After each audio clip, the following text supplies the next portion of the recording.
Welcome to the Toyland!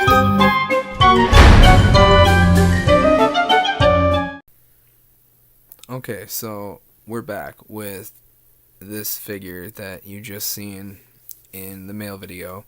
I already had one of these, but I decided to open it ever since I built that new 52 Collect and Connect Doomsday. I really just kind of wanted to have him and New 52 Superman like duking it out on a shelf somewhere. So I decided to open him, but he's going to be on a stand, like he's like flying in the air and punching. And I did not want him to be doing that with that stiff cape, because it just, it looks lame. There's no implied physics. So I went ahead and opened mine, excuse me, and I ripped his cape off, and I made him this custom cape that is still drying and curing. I use a special kind of fabric glue instead of trying to sew this stuff. I mean, I can sew a little bit, but I don't like to, and I haven't done it in a very long time. So yeah, I just used this fabric I had laying around, and I used a couple wires. There's a wire down this side, and on the end here. So when he's in the air punching or looking like he's flying, it'll actually be able to look like the cape is flapping in the wind. I am going to go ahead and review this guy too while we're here. So look at the box. Love these boxes. But they're impossible to get into without ruining the box. Excuse me. One thing I've mentioned before about the multiverse figures is I like the box styles that they're using, because you can get in and out of them without destroying the box. These you cannot. That's why I had to get another one. Because I really like this figure. And I wanted one in box. So you get some cool artwork there. It's actually Jim Lee artwork. Appropriate. There's a better look at it. Get my lamp on here. There's the Flash and Hawkman. I have that Flash figure. He's out of his box though. You can pause and read that if you want. And that if you want. Back around to the front. I haven't really looked this guy over though. Let's see how his paint looks.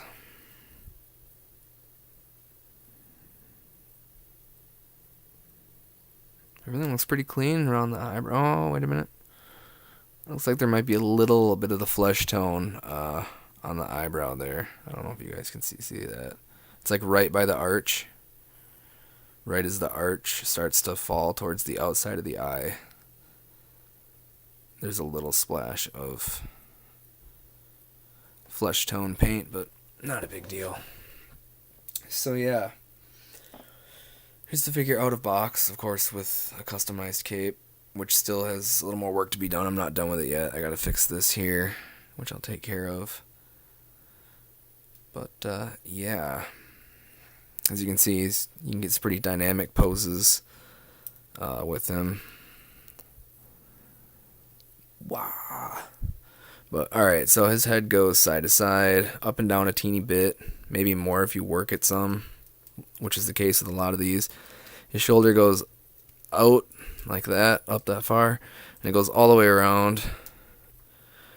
No hindrance from my fabric cape. There might be some hindrance with the plastic cape, if I do recall.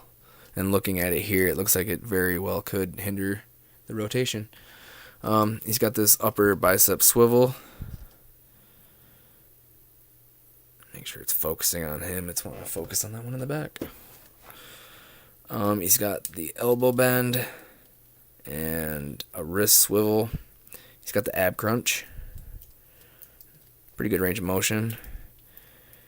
He's got a waist swivel. This was super, super tight.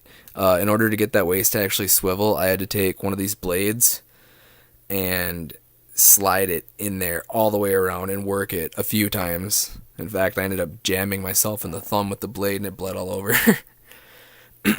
But yeah, be aware of that. Some of these joints can be really stiff.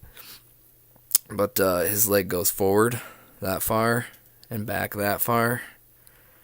And he's got that joint that goes out. He's got this cut here in the lower quad. Knee joint. Back that far. Forward that far. This leg was a little warped. It still kind of is. The way he's packaged, yeah, warped. Might be able to fix it with like a blow dryer or something though. And then his ankle has a pretty good range of movement to it actually. So yeah. There he is, New 52 Superman from the DC Comics Unlimited line. This here is the pose he's going to be in. He'll be throwing a punch at Doomsday. And ready back here to throw another. And Doomsday will be here, and I want their fists to like clash in midair, and he'll be on a stand so that he can actually be tall enough to meet Doomsday's fist. Because that Doomsday figure is quite a bit bigger than he is. I'm not sure how much bigger. I haven't actually stood them straight up, back to back or anything yet, but I'm going to have to check that out. So yeah, there is a look at the New 52 DC Comics Unlimited Superman with a customized cape. Ooh, for some windy effects. I really like capes with wires in them quite a bit. I don't know. Cloth capes can be iffy because a lot of times on especially figures of this scale, they make cloth capes that aren't the greatest. And even my custom one here I'm not happy with, but it's just super hard to get a nice cape look out of a 1/12 scale figure. The 1/6 scale, like my Hot Toy Superman, that cape is just absolutely beautiful. But being bigger, it's easier to work with too. So yeah, I did what I could. And I still have a little more fixing up to do, but I don't hate it, so whatever.